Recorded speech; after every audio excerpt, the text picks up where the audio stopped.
Sir, आपका शुभ नाम? जी, मेरा नाम हरिप्रसाद सनोडिया है। हरिप्रसाद सोनोडिया जी। जी, अच्छा, आप कहाँ पदस्थ थे पूर्व में?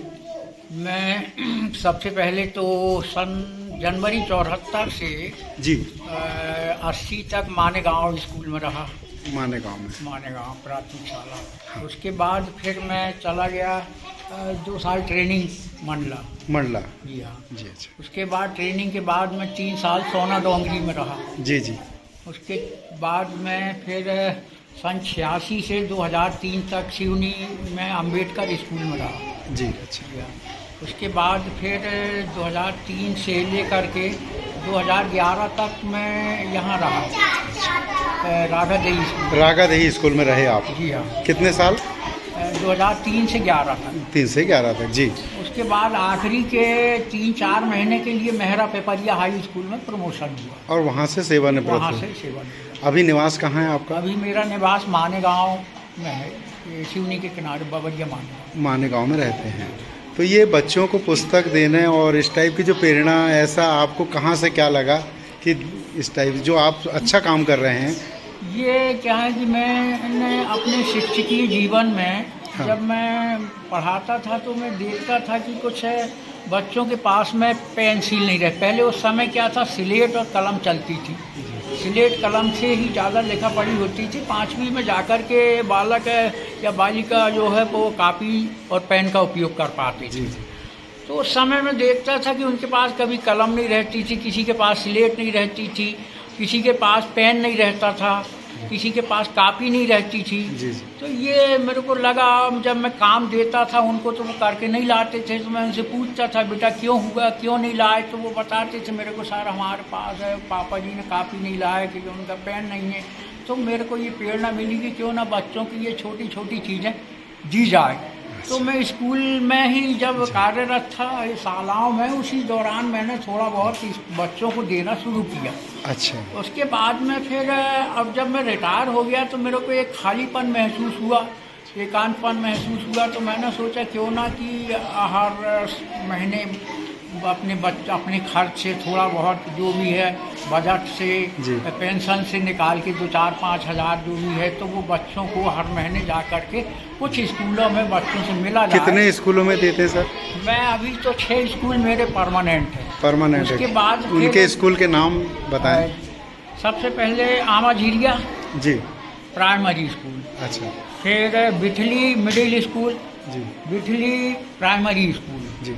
उसके बाद राघादेही का प्राइमरी स्कूल, फिर मानेगांव का प्राथमिक शाला, जी। उसके बाद कोहकर प्राथमिक शाला। प्राथमिक शाला। ये 6 स्कूल में पहले जाता हूँ। जी। उसके बाद फिर कुछ बचता है तो मैं 1-2 स्कूल, 4 स्कूल जो भी मेरा मन जहाँ चाहता है वहाँ मैं चला जाता हूँ। अच्छा। और मैं पूरे सिवनी में ब्लॉक में कहीं भी चला जाता हूँ। जैसे इस तरफ मंडला रोड में गया तो उधर वो कानीवाड़ा तक चला जाता हूँ। अच्छा। मेहरा पेपरिया भट्टे खाड़ी उस तरफ से घूमते हुए चला आता हूँ। कभी कभी इधर हतनापुर साइड चला जाता हूँ। जी जी। कभी कभी कातलबोड़ी साइड चला जाता हूँ। कभी कभी अपने ये बंडोल रोड में इस तरफ ये अंदर है उस तरफ चला जाता हूँ। तो ये जहाँ भी मन करता सर, है। एक और प्रश्न है। कुछ शिक्षक पढ़ाने के अतिरिक्त एक तो पढ़ाई में कम ध्यान देते हैं, कुछ शिक्षक हैं, है ना, और वो जो है अपने निजी काम में चले जाते हैं, खेती करते हैं, कोई दूसरे अन्य काम में भी हैं, और व्यवसाय है, बिजनेस में है। मतलब जो है इतनी ज़्यादा पेमेंट मिलने के बाद भी ऐसे शिक्षक हैं जो बच्चों को नहीं पढ़ाते। उनके लिए आप क्या बोलना चाहेंगे? ऐसे शिक्षक है कि नहीं, जिनको अच्छा वेतन मिल रहा है, वो अपने कर्तव्य से उन्मुख हो रहे हैं और वो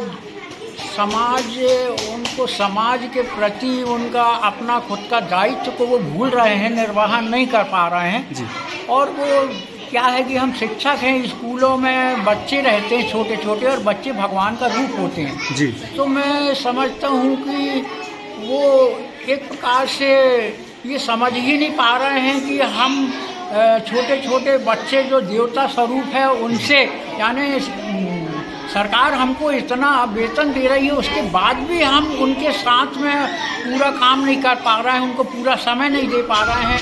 अभी जैसे स्कूल 10:30 बजे लगता है तो 11 बजे आते हैं, 12 बजे आते हैं, और शाम को भी वो मैं देखता हूँ कि 3:30-4 बजे के आसपास वो साला बंद करके निकल जाते हैं। जी जी तो जी, ये शिक्षकों को ऐसा नहीं करना चाहिए, अपने दायित्वों का निर्वहन करना चाहिए।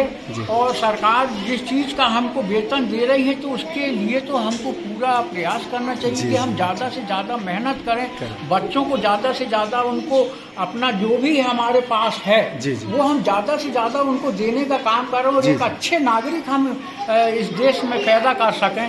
यदि हमने 2, 4, 10, 20 नागरिकों को ही अच्छे पैदा कर दिए तो हमारे देश का कल्याण हो जाएगा। कितने सारे शिक्षक हैं, यदि एक शिक्षक 1-2 अच्छे बच्चों को बना के निकाल दे तो लाखों की संख्या में शिक्षक के कितने बच्चे हमारे अच्छे नागरिक बन के निकलेंगे और देश का हमारा कल्याण करेंगे, हमारे देश की प्रगति करेंगे, विकास में सहायक बनेंगे। अच्छा सर, उम्र कितनी है अभी आपकी? मेरी उम्र 75 ईयर कंप्लीट हो गई है। 76 आप 75 साल के हो गए जी हैं और अभी भी पूरी तरह फिट हैं? जी हाँ। चलिए, मुझे कहीं कोई अभी दिक्कत नहीं है, ना कोई बीमारी है जी। सिर्फ थोड़ा से मेरे दांत जो है जी जी खत्म हुए बस। तो दे रहे हैं आप समाधि बच्चों को? ये तो मैं 11 से मतलब 11 में रिटायर हुआ, उसी समय से शुरू कर दिया मैंने जी। रिटायर हुआ दूसरे महीने से मैंने आना शुरू और कर परिवार में कितने बच्चे हैं क्या? मेरे परिवार में मेरे 3 बालक हैं जी। तो 3 बालक में से 2 कृषि से जुड़े हुए हैं और एक बालक जो है तो वो व्यवसाय करता है, यामाहा की एजेंसी है। अच्छा। और ये प्लाटिंग का काम करता है। चलिए चलिए, ठीक है सर, बहुत बढ़िया। आप हर महीने कितना खर्च आता है बच्चे को समाधि लेने में?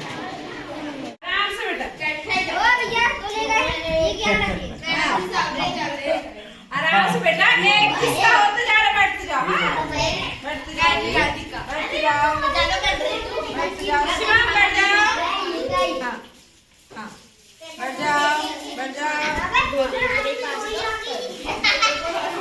चीटिंग मत करना, तो नहीं उठाना।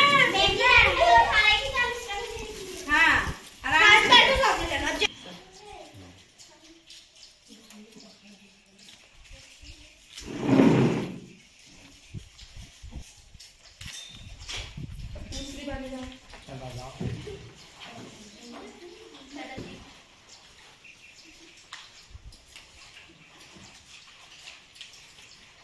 चलो आते जाओ, आते जाओ।